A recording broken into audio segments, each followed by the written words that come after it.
दोस्तों नमस्कार। देखिए यहाँ पे एसएससी के माध्यम से constable GD in central arm force police arm force के लिए सेंट्रल सीएपीएफ के लिए SSF and rifleman GD Assam rifles examination 2024 का वैकेंसी निकला हुआ है, जिसका एप्लीकेशन जो फॉर्म भरने का ऑनलाइन एप्लीकेशन का स्टार्ट जो होगा तो वो 24/11 से स्टार्ट, जो यानी कि जब मैं वीडियो ऑलरेडी बना रहा हूँ तो ऑनलाइन एप्लीकेशन फॉर्म भरने का स्टार्ट हो चुका है। 31/12/2023 तक आप भर सकते हैं और last date of time of receipt of online application 31/12/23 के 23 बजे तक है। Last date time for making online fees भरने का 1 जनवरी तक है। और उसी तरह से करेक्शन के लिए चार्ज देकर आप करेक्शन यदि कुछ त्रुटि हो गया हो तो करेक्शन के लिए 4 जनवरी तक का है, ठीक है। और इसी तरह से कंप्यूटर बेस्ड जो एग्जाम एक टेंटेटिव दे दिया गया है डेट की इस डेट में होगा। Schedule for of computer based CBT ही होगा, फरवरी मार्च 2024 में ये लिया जाएगा, ठीक है। वैकेंसी अच्छा खासा है। एसएससी के जो फोर्स में आर्म फोर्स में जाना चाहते हैं फोर्स के लिए जनरल ड्यूटी जीडी के लिए वो इसको अच्छा है, आप भरिएगा जरूर, ठीक है। एसएसएफ क्या है, सेक्रेटरिएट ये होता है, ठीक है, फोर्स एक तरह का। चलिए आगे हम देखते हैं पूरा। इसमें ज़्यादा नहीं, आप खुद इसको जानते हैं भरना क्या है, ज़्यादा कुछ मेन कुछ चीज़ें हैं जो हम बता देते हैं। देखिए यहाँ पे सारा चीज़ है, सीआईएसएफ है, सीआरपीएफ है, आईटीबीपी है, एसएसएफ है, ठीक है, सेक्रेटरिएट सिक्योरिटी फोर्स, ठीक है। राइफल मैन है, जनरल ड्यूटी असम राइफल का है यार का। इसी तरह से है, सारा चीज़ का वैकेंसी है, नीचे पूरा दिया हुआ है कि इसमें कितना है। टोटल देखिए 56 पेज का ये नोटिफिकेशन है। जो आपको ज़रूरत हो उतना ही चीज़ को आप पढ़ें, ठीक है। जैसे physical standard test, efficiency test, जो फिजिकल इफिशियंसी कितना दौड़ना है कितने मिनट में, वो सारी चीज़ें इसमें दिया हुआ है, आप देख लेंगे अपने हिसाब से। और रिजर्वेशन वगैरह का भी देख लीजिए। ऑनलाइन भरने के लिए देखिए इसी वेबसाइट पर आपको विजिट करना है और पे स्केल यहाँ पे दिया हुआ है, लेवल 3 का रहेगा। इसके बाद में यहाँ पे वैकेंसी देख लीजिए, इधर मेल का है इधर फीमेल का है। और इसके बाद में category wise SC, ST, OBC, EWS और अनरिजर्व इतने के लिए। तो इसमें कौन कौन से, जैसे कि BSF, CISF, CRPF, SSB, ITBP और असम राइफल, ये एसएसएफ सबका अलग अलग दिया हुआ है, सी एस टी ओबीसी वगैरह करके, ठीक है। तो आप देख लीजिए अपने हिसाब से कितना सीट है। और 10% वैकेंसी जो है एक सर्विसमैन के लिए, ठीक है, एक सर्विसमैन के लिए 10%, वो भी कोटा वाइज सब कैटेगरी वाइज रिजर्व रहेगा। और इसमें बाकी एज का देख लीजिए, एज इंपॉर्टेंट होता है, 18 से 23 वर्ष आपकी एज होनी चाहिए। वो डेट क्या है, 1 जनवरी 2024 को 18 वर्ष से कम भी नहीं होना चाहिए और 23 वर्ष से अधिक भी नहीं होना चाहिए यदि आप जनरल कैटेगरी से बिलोंग करते हैं तो। लेकिन यदि आप एससी एसटी से बिलोंग करते हैं तो 5 साल आपको मैक्सिमम एज में छूट है, यानी कि 23-5 28 साल भी यदि हो जाता है 1/1/2024 को, तब भी इस फॉर्म को आप भर सकते हैं। इसी तरह से ओबीसी के लिए 3 साल छूट है, एक सर्विसमैन के लिए भी 3 साल छूट है, लेकिन उसका जितने साल का ड्यूटी है वो माइनस करके, यानी कि उतना और मिलेगा। 3 साल प्लस, जैसे कोई 10 साल ड्यूटी किया है सर्विस में तो 10 दिन 13 साल उसको छूट मिलेगा, इस तरह से, ठीक है।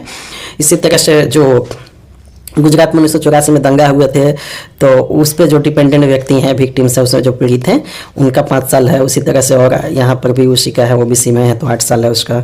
तो ये देख लीजिएगा एज लिमिट का, ठीक है। आगे हम देखते हैं थोड़ा सा एनसीसी वगैरह को, इसमें कुछ छूट मिला है। आप एनसीसी का कोर्स किए हुए हैं, कोर्स मतलब जो स्कूल में एनसीसी कराया जाता है नेशनल कैडेट कोर का, तो उसमें कुछ है, ठीक है, छूट मिला हुआ है। एससी जो process of application of format of certificate, SC ST OBC का फॉर्मेट दिया हुआ है उसी में होना चाहिए, ठीक है। और जो फॉर्म भरने का लास्ट डेट है उस डेट के अंदर का एससी एसटी ओबीसी सर्टिफिकेट या ईडब्ल्यूएस आपको होना चाहिए, ठीक है।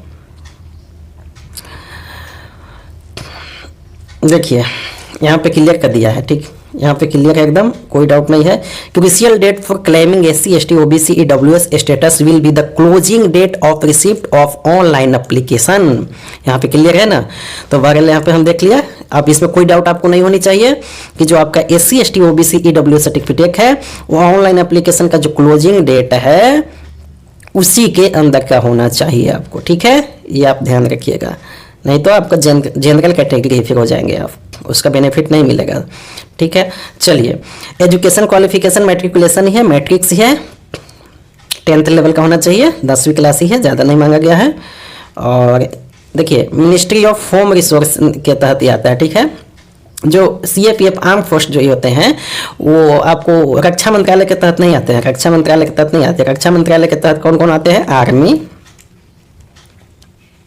नेवी, एयरफोर्स, ये आते हैं रक्षा मंत्रालय के अंतर्गत। और बाकी जितने असम राइफल से लेकर CAPF जो भी हैं ये सारे आते हैं मिनिस्ट्री ऑफ होम,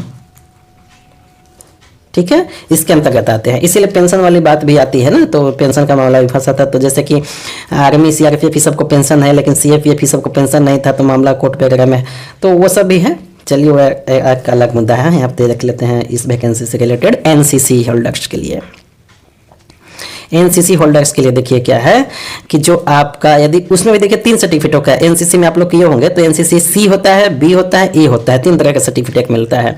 तो इसमें आपको जो इंसेंटिव मिलेगा, यानी कि मार्क्स जो एग्जाम में आएंगे उसमें 5% marks, maximum marks of the examination उसमें जोड़ दिया जाएगा, ठीक है, 5% और जितना आपका मैक्सिमम मार्क्स आएगा उसमें 5% आपको और बेनिफिट मिलेगा। 3% यदि बी है तो 2% यदि ए कैटेगरी का SCC आपका सर्टिफिकेट है तो ये बेनिफिट मिलेगा, आपको इंसेंटिव मिलेगा, फायदा है अलग से, ठीक है। तो इतना फायदा है। और बाकी अप्लाई के लिए OCSSC के वेबसाइट पे जाना है, और यही वेबसाइट है, देख लीजिए। फोटोग्राफ वगैरह का साइज आप देख लेंगे कितना होना चाहिए, जिसको आप अपलोड करेंगे ऑनलाइन में, वो फोटोग्राफ का साइज देख लीजिए क्या है, वो उसी साइज होना चाहिए। और फोटोग्राफ 3 महीने से पुराना नहीं होना चाहिए। सुप्रीम कोर्ट का एक रिट था, उसी के अंतर्गत ये है, उसी के मान्यता है, उसी टाइम से सभी में लिखा हुआ रहता है। लेकिन फोटो आपको नया ही होना चाहिए। जब ऑनलाइन आपको अपने मोबाइल से ही खींच के फोटो बनाना है तो पुराना क्यों देंगे। चलिए, ये कोई बड़ी बात नहीं है। अब हम आगे देखते हैं। लास्ट डेट आपने देख ही लिया है, 31/12 को है। एप्लीकेशन फ़ी 100 रुपये है, ज़्यादा नहीं है, ठीक है। एप्लीकेशन फीस 100 रुपये ही है।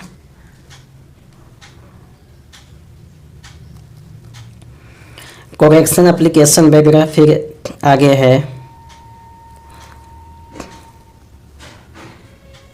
वो आप देख लेंगे। एग्जामिनेशन का सेंटर देखिए, SSC के रीजनल जो ऑफिस है उसके अनुसार से रीजनल सेंटर जो है, सेंट्रल रीजनल, ये बिहार उत्तर प्रदेश का, उसका सेंटर ये दिया हुआ है, ठीक है। उसी तरह से ईस्टर्न रीजन का इतना आपको परीक्षा का केंद्र मिलेगा, ये जगह है, आप देख लेंगे, ठीक है। अब देखते हैं कुछ आगे क्या देखें, सिलेबस देख ले थोड़ा सा। चलिए सिलेबस देख लेते हैं थोड़ा। सिलेबस कहाँ है? सिलेबस ये है, ये देखिए। The syllabus for the examination will be as follow. आप लोग यदि SSC के पहले से भरते आ रहे होंगे तो ठीक है, नहीं देख लीजिए थोड़ा syllabus. General intelligence and reasoning, कहने का मतलब रीजनिंग रहेगा, ठीक है, तार्किक, लॉजिकल, तो ये रीजनिंग रहेगा। नॉन वर्बल टाइप, ठीक है, नॉन वर्बल और नॉन वर्बल 2 रीजनिंग होता है, जानते हैं, जिसमें कि ये सभी टॉपिक हैं, आप जानते होंगे। देख रहे हैं कि रिलेशनशिप वगैरह सब उसमें रहता है ना, कि आपके पापा के मम्मी के बेटा का नाती क्या लगेगा, इस तरह से रहता है, जो भी आप जानते होंगे। कोडिंग डिकोडिंग भी आप जानते होंगे। तो ये रीजनिंग रहेगा। और जीके रहेगा। जीके में आपको थोड़ा करेंट अफेयर भी मिल जाएगा, ऐसा नहीं है लिखा हुआ है तब भी और नहीं लिखा हो तब भी करेंट अफेयर तो मिलेगा ही मिलेगा, जिसमें geography, economics, science, general polity, और हमारे इस चैनल पे भी आपको जनरल साइंस वगैरह सब मिल जाएंगे। जाके आप प्ले लिस्ट में देखिएगा, बहुत सारा डाला हुआ है क्विज के रूप में, तो वो भी आपको बेनिफिट होगा। और एलिमेंट्री मैथमेटिक्स है और हिंदी इंग्लिश लैंग्वेज भी रहेगा, इस तरह से, ठीक है। इसके बाद में एक क्वेश्चन जो है ना 2 नंबर का होगा, एक क्वेश्चन 2 नंबर का, और -.25 है इसमें, आप ध्यान दीजिएगा, -2.5 है। अब यहाँ पे पेट फिजिकल एफिशिएंसी टेस्ट या फिजिकल स्टैंडर्ड टेस्ट क्या है, कितना है, वो आप देख लीजिए यहाँ पे बॉक्स में। 5 किलोमीटर 24 मिनट में for the candidate other than those belong to Ladakh region, मतलब लद्दाख रीजन वाले के लिए ये क्राइटेरिया है और बाकी पूरे भारत वाले के लिए ये ऊपर वाला क्राइटेरिया है। ये मतलब कि आपको 24 मिनट में 5 किलोमीटर और फीमेल्स को 8 मिनट में 8.5 मिनट में 1600 मीटर, यानी कि 1.5 किलोमीटर से थोड़ा ज़्यादा हुआ ना, 1600 मीटर 1.6 किलोमीटर, ये आपको फिजिकल में इतना दौड़ना है। ठीक है भाई, पुलिस की जॉब है, इसमें दौड़ धूप और फिजिकल तो रहता ही है। हाइट का देख लीजिए थोड़ा सा, 170 सेंटीमीटर होना चाहिए मेल का, फीमेल का 157 सेंटीमीटर। ठीक है, 5 फीट से ऊपर होना चाहिए फीमेल का भी। 30 सेंटीमीटर में 1 फीट होता है ना, कितना में होता है बताइएगा, तो 5 फीट से ज़्यादा होना चाहिए फीमेल को भी। ठीक है, और बाकी जो रिलैक्सेशन है वो नीचे दिया हुआ है। एसटी के लिए इतना, मेल में और फीमेल में 5 फीट 150 सेंटीमीटर मात्र। तो ये आप अपने कैटेगरी के हिसाब से देख लीजिएगा हाइट में क्या रिलैक्सेशन मिला है, जैसे कि ऊपर एज में था। बाकी चेस्ट वगैरह का भी दिया है अनएक्सपेक्टेड, मतलब बिना फूला के 80 और 5 सेंटीमीटर आपको फूलना भी चाहिए, ना कि यदि 80 ऐसे है तो प्लस और 85। तो कहने का मतलब कि यदि आपका 85 नॉर्मल है तो ऐसा नहीं कि फिर 87 हो जाएगा तब भी होगा, नहीं, 85 नॉर्मल है तो 5 फूलना ही चाहिए, फिर 90 आपको होना चाहिए, वो दिया है। मतलब एक्सपेंस 5 सेंटीमीटर होना ही चाहिए, कहने का मतलब। Candidate belong to schedule tribe, तो उसका क्या चेस्ट फुला के होना चाहिए, वो भी कैटेगरी वाइज है, अपना देख लीजिएगा। वेट वगैरह देख लीजिएगा। ठीक है,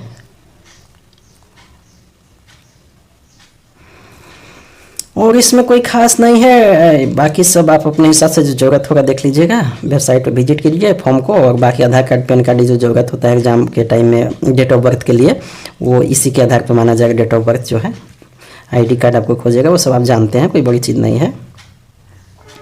चलिए तो फ्रेंड्स बताइए कौन कौन फॉर्म भरे हैं आप लोग, और हमें बताइएगा फॉर्म भर रहे हैं, फिर आपको क्या सिलेबस वगैरह क्या चाहिए, इसमें भी कुछ जानकारी चाहिए तो आप पूछ सकते हैं। चलिए ठीक है, थैंक यू, अपने हिसाब से देख लीजिए, और हमारे व्हाट्सएप ग्रुप को ज्वाइन कर लीजिए, नीचे लिंक मिल जाएगा, उसमें हम ये सब देते रहते हैं, ये PDF वगैरह भी देते रहते हैं, वैकेंसी के बारे में जानकारी आपको मिल जाएगी। तो हमारे व्हाट्सएप ग्रुप को जरूर ज्वाइन कर लीजिएगा, लिंक नीचे डिस्क्रिप्शन में हम दे देंगे। चलिए थैंक यू वेरी मच।